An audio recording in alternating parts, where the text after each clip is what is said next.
everyone, this is Rhonda here, and welcome back to Cali Girls Crafts and Hauls.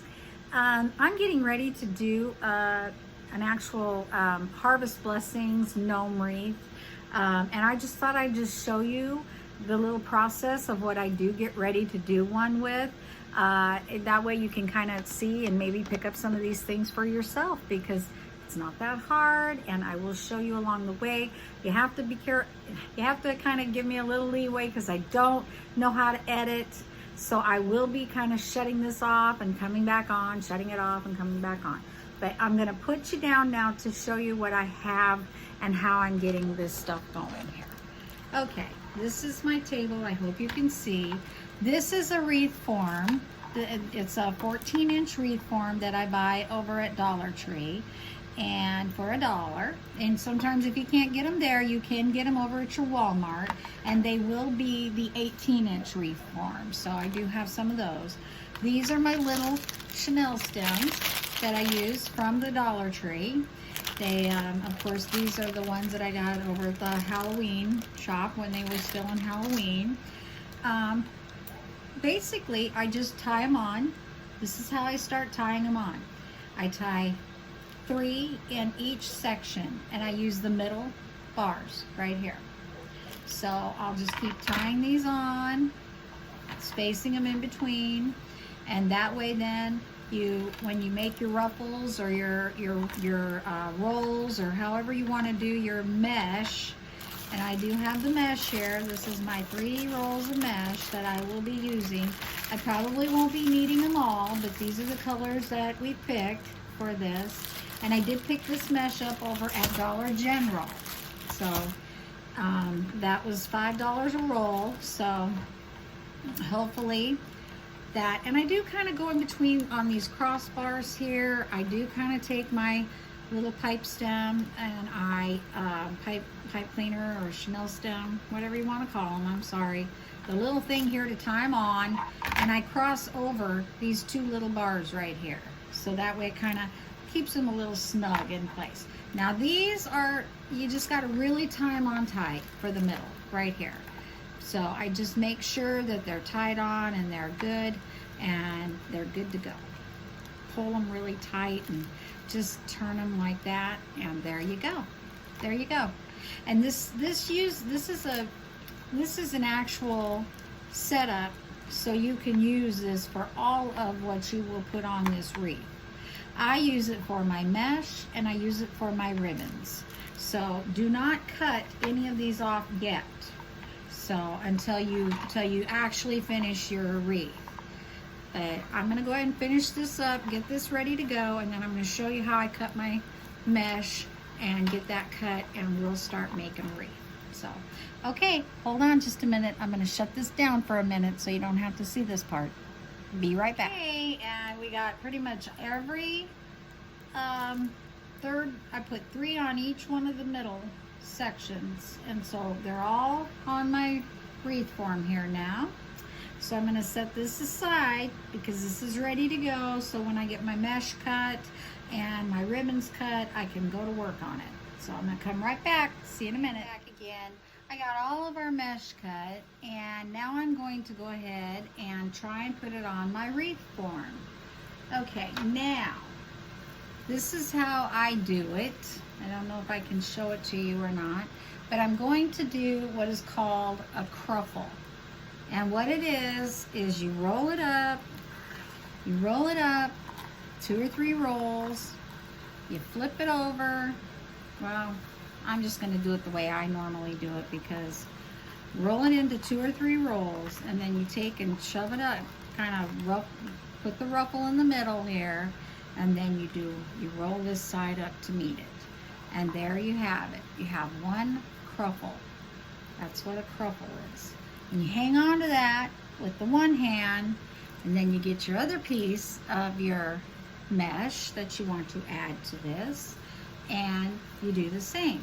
You roll it up, then you ruffle, I should say, and then you turn it around. I know it's very confusing with 2 in my hand, but then you continue to roll it to meet to the middle. And there you go. You got your other cruffle. So here you go. You have the actual back side of one of your bundles. So now I'm going to connect it onto the actual wreath form. And I will start right here. So you can see that I've opened these up, and I'm going to slide them right down in there. I'm going to take these and I'm going to tie it as tight as I possibly can, like this. Just keep tying it until it's actually on your wreath. And there you go. You've actually put a set of mesh, or a bundle of mesh, onto a wreath form. Now I was going to cut this roll up also, but I think I'm going to have enough with all of this cut. I'm trying to show you here. I'm sorry, I don't mean to make you sick or anything, but all that mesh right here is cut, and I think I'm going to have enough to be able to use for this one 14-inch wreath. So, but anyways, that's what I'll be busy doing, and then I will come back and we'll start embellishing it. I'm going to, I cut them together, so there you go. I don't, it's not a good idea to roll them together though, because you want the separate, you want your separate, you want to keep them separate. And if there's any type of fraying or anything going on right now, I find my scissors and I make sure I cut them off right now, or you can do it whenever you decide, but I like to do it when I see it, so that way I don't forget about it. Here we go. We're going to roll it up, do our little rolls, bunch it up with the bunch, and then flip it around, hold this, and then continue to roll this side in, and then bunch up. And there you go. You have what is called a cruffle. That's the cruffle method. And that's what we do. So I do like to do the tubes also, where I just continue to roll them.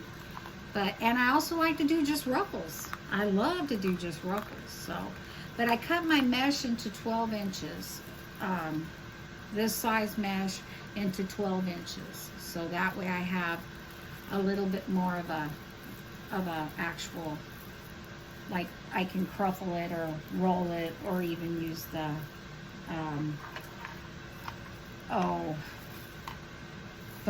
just the plain ruffle method. Now when you get it on here, you will have to probably kind of mess around with it a little bit to kind of fill it up, fluff it up, you know, fluff your cruffles, fluff your ruffle cruffles here, and it will cover this. I know everybody says, oh, it doesn't look like it's going to cover, but eventually it will. So don't get disheartened when you see through here, because eventually, if you use the 10-inch mesh, and that eventually we will cover most of the insides here with our ribbons and our embellishments, and you can fluff your mesh around to make it look like it's a lot more mesh than it really is. And it makes it look like a full wreath. So I'll come back and show you as soon as I get them all on here, and then how we will embellish this wreath. Thank you. Be right back. I'm back again. I went ahead and filled in all of my my mesh on my little stems here, my little pipe cleaners, and this is what I've got so far. It's pretty much done. All I have to do now is go ahead and cut my ribbons. I have some of this ribbon I'm going to cut, and I have some of this ribbon that I'm going to cut, and I will cut those in 12-inch lengths, strips. And then what I will do is each one of these, let me go ahead and show you where my little pipe cleaners are still sticking up. I will connect my ribbons down in here and then tie my ribbons on with the pipe cleaners. Then I will get ready to put my sign on, and this is my sign, and it is the Harvest Blessing sign and the little gnomes pumpkin patch, and that will go on the middle here. And let me put you down, and there you go. And I have a feeling it's going to be really cute, guys. Anyways, I hope you can see these videos. I don't know. I'm hoping they're going to turn out. Okay, I'll be back.